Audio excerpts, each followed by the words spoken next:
Howling Dark, the second book in the Sun Eater, picks up with our main character Hadrian Marlowe awaking from fugue.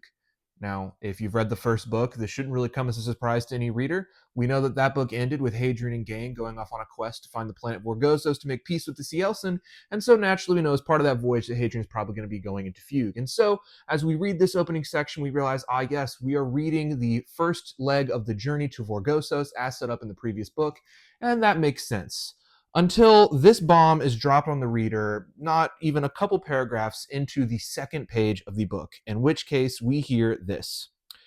It has been 12 years since Imesh. 12 years since the end of the last book. Actually, 50 years, but only 12 of those years have been spent waking. And so the bombshell has been dropped. We have a massive time jump in between the last book and this book, and a lot of events and character development has seemingly happened off screen in between books. And if you look at online and you look at people's reviews or people's discussions, this seemingly is a pretty controversial choice and a pretty confusing and disorienting choice for a lot of people. It's pretty much mentioned, I think, in almost every review that I've seen of this book. I'm currently in the middle of my reread of this book, getting ready for Shadowspawn Time. As you can see, I'm about 300 pages into this book, so I'm well past that opening, and I knew that this was coming. What I find really fascinating about the discussions of Howling Dark is that so many people cite the beginning as the worst part of the book, as the part that's confusing, disorienting, a little bit of a rough start that you have to get through to get to the good stuff when you get to Vorgozos in the second half. And what I find really fascinating about this is that I had the exact opposite reaction, actually, to Howling Dark. In fact, it was the beginning of Howling Dark. It was that time jump that excited me so much on my first read. I think it is one of the best first acts, definitely in the Sun Eater, and I don't quite understand the criticisms or the critiques that go along with that opening. And so I kind of want to talk about that. So, firstly, I want to address the fact that there is confusion because that there are things that happen off screen that are alluded to at the beginning of the book. Before we get into this, of course, this video is going to be full of spoilers for both the entirety of Howling Dark and probably for the entirety of the Sun Eater, so just keep that in mind. So, to address the first criticism, that there is confusion because there's all these events that are talked about that happen in the time jump that we don't see. What surprises me, especially on this reread, is as I was rereading it, there's really only one major event or story beat that has seemingly happened in between the two books, and that is the overthrow of this character called Admiral Wint and this character named Bordelon. That these two characters that we never meet, and there's this whole storyline on this planet called Pharos where the Red Company gets involved. They overthrow this tyrant. Otavia Corvo and her crew perform this mutiny and overthrow this admiral, and then Hadrian has to kill a person. That's pretty much it, and it all happens in this one story beat. So first off the bat, I don't think that there's all these events that we've missed out on in between the two books. There's really this one event that we've missed out on. But two, I want to make the case that you also definitely pretty much know everything that you need to know about that by the time the book starts. So while the events are alluded to a lot of in the beginning of the book, at a certain point, the events are basically just explained to you, so there really is no confusion by the time you get past the first 150 pages. And this is actually something that shocked me on my reread. I was actually a little bit more annoyed at these allusions to this event because it's repeated so often. I think because we don't see the events, Rakio decides to make the decision to make sure that Hadrian thinks about it and talks about it a lot. So it's actually a little bit too repetitive, actually, in my opinion. But what it is not is confusing. We know exactly what went down, we know exactly what happened, and we know the ramifications of that event. And so to me, people labeling it as confusing, I can understand being disoriented and being shocked by the time jump, but I don't really think there's actually any confusion about what went on in the time jump. There's this one major event that happened on Pharos, and the rest of that time is just them spent searching for Vorgozos and searching through clues. So I think if you actually read it, it's not really confusing as to what happened in that time jump. It's actually repeated several times over. And this segues into the fact that there has been some character development supposedly with Hadrian in between books 1 and 2. Hadrian's a little bit of a different character in this book. He's a little bit more mature. He has a relationship with somebody that's now Valka. He has a relationship with this character named Jean-Anne, who we saw a little bit of at the end of Empire of Silence. And that they're like in the middle of their relationship, which started as well on this incident in Pharos. And a lot of people will cite this as a problem at the beginning of the book, that there is no emotional investment in these characters like Jinan or these new characters because we did not see these events on Pharos. And I want to make it clear before I address this that I am not saying that people who say this are wrong or that they read the book wrong.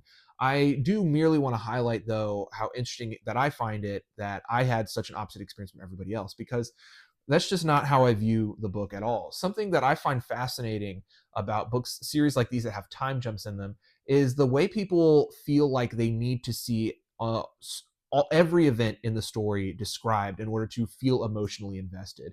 And that's not really my experience with books or stories at all. I find it interesting that there are, when I have like a time jump and new characters are introduced or things happen to characters that I like in between stories, I don't feel upset that I didn't see it and that I can't attach to it. In fact, I find it exciting because it means that I still get to discover the characters as the series goes on. One of our favorite parts as readers when reading a first book in a series is discovering the characters as they are presented. And that's a really exciting time. All these characters are new and we're figuring them out. And we get to, have our imagination sparked by, what happened to these characters before the events of the story took place. And we fill in all those details based on our experiences into the story, and that's like a really fun time. And what I like about books with time jumps is that it allows that sense of discovery to continue on, to be brought back in at later points in the series.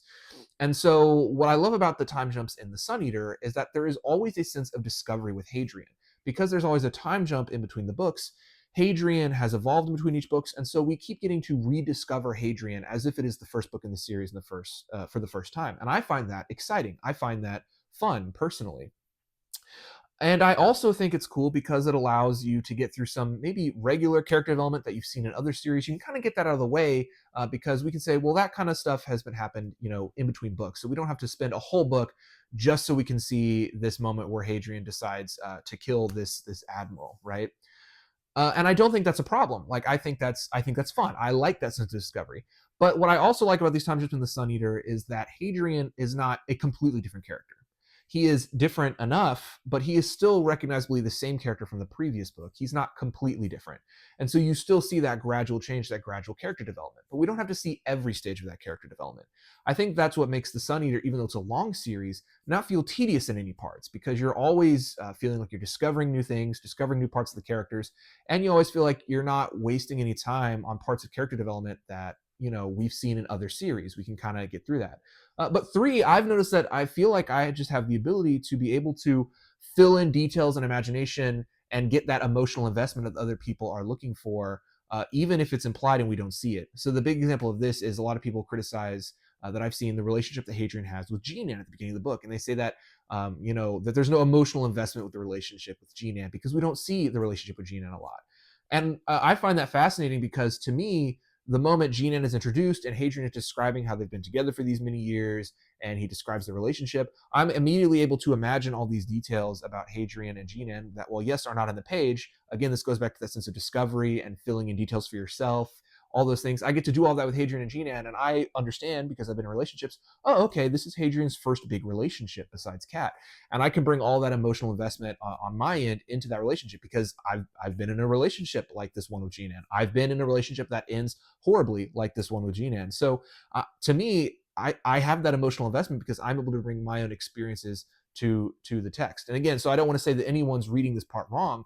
I just find this interesting because when the beginning of Howling Dark started, I was excited by the fact that Hadrian has developed and I get to rediscover elements of him. I was excited that there are elements, that there are events in the story that I haven't read and that they get alluded to because I don't feel like I need to see every event of Hadrian's life.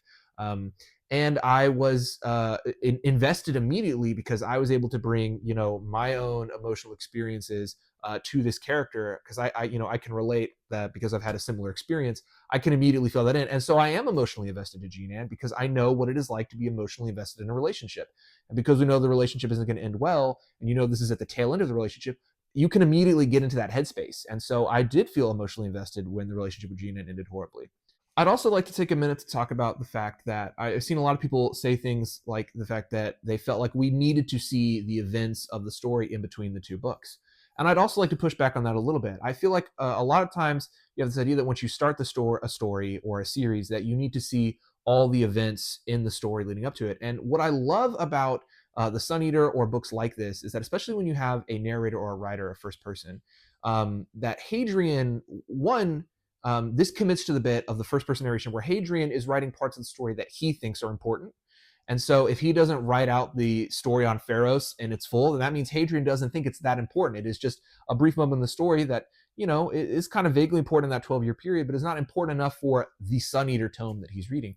But two, I think Rocchio as an author would feel the same, that the events in that 12-year search are not enough to warrant its own book. And it's not enough to warrant a place in Howling Dark. When you look at the structure of the series, when you look at the structure of Howling Dark as a whole, Howling Dark is about the end of the journey to Vorgossos, the story with Karn Sagara on Vorgossos, and then eventually Hadrian's death and resurrection by the Quiet. And when you look at the story of the Sun Eater as a whole, it is a story about Hadrian's relationship with the Quiet.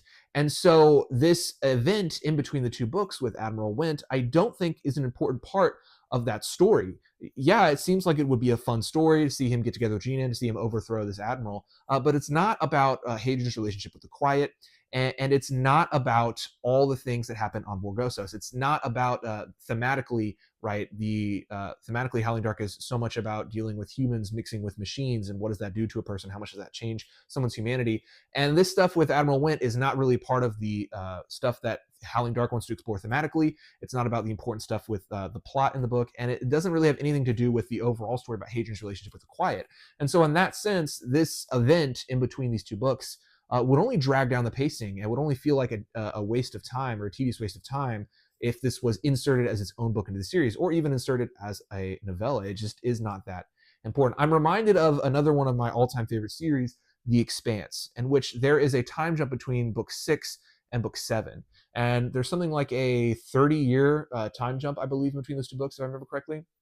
And so many people have asked, why don't we get a book or a trilogy in that 30-year period? And the author simply responded, it would be boring. There was nothing super important there, even though there were a lot of, character events and world events that were mentioned at the start of book 7, and the characters in different places in their life. There's not enough there to warrant a whole trilogy, to warrant a whole book. And that's how I kind of feel about the Sun Eater. Hadrian's going to write about the stuff that he thinks is most important. Rocchio is going to write about the stuff that is important when it has to do with the thematics of an individual book, as well as the importance of the overarching series. And anything that doesn't fit into that, we don't need to waste time on it, basically. And so, even though the Sun Eater is a long series, I think these time jumps in between each book is what makes the series so fun to read. What makes it never feel slow, because each new book, you never know, man, what's Hadrian going to be like in this book? What will the world be like when we jump into this book, right? Because there's always big time jump. And that's what makes the series fun. That's what makes it exciting. That's what gives you that sense of discovery as the series keep going on. To me, I wasn't fully sold on the series by the end of the first book. I didn't quite, know if I was all in yet, but I do know that the moment I read the first 150 pages of Howling Dark, that's when I was locked in immediately. And it's what makes Howling Dark, I think, maybe my favorite book of the series. I love that first act. I love those first 150 pages. I love that sense of discovery. I like that sense that we don't have to see every event of Hadrian's life play out, that we're seeing the stuff that's important to Hadrian, that we're seeing the stuff that's thematically important. I love rediscovering, the world and the characters, seeing what's changed. It almost makes every book feel like, the first book, but not in a bad way. That's the kind of thing that excited me, and that I was glad to see continue throughout the series. And also just the first 150 pages just contain just a great stretch of story. The stuff with the Painted Man and Hadrian's escape and betrayal of Pisander, and Jinan and Hadrian's fight with Pisander, all that stuff is just really good in the first 150 pages. You're caught up to speed immediately, and then you're left with this conflict between Hadrian and Pisander, and it is such a compelling conflict. And I love it. I love that beginning. It excites me. I loved it even more on the second read. And so, do I think that people are wrong for complaining about this beginning? No, I'm not going to say that, or that they read it wrong or anything. I just wanted to highlight something that I just find interesting.